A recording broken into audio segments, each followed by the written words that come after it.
Guys ইনি আমার মায়ের বোন। এই যে গাইস look at this আসামি। আমি খাচ্ছি না কারণ পোহাতে দিতে হবে। আর এটা হচ্ছে ছোট পিঠে, পিঠের মানে ছোট বাচ্চা আর পুলি পিঠে এটা।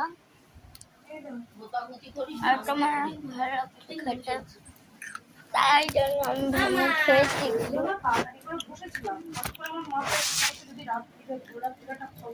দেখবে না একটুখানি, দেখবে না।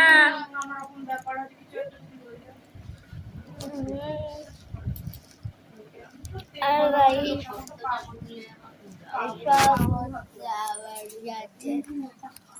আর আপনার করেননি আপনারা, তাও ইনি হচ্ছে আমার মায়ের বোন আর এটি হচ্ছে আমার মা আর এটি আমার দিদু। আর এবারে আমি গাইস এখানে একটা দোলনা বানিয়েছি আমি রাশের দোলনা। কারণটি তাকিয়ে নেই, আমি আসামি এরকম রিয়াকশন থাকে পুজোর আগে খাওয়ার জন্য। তো টাটা, বাই বাই।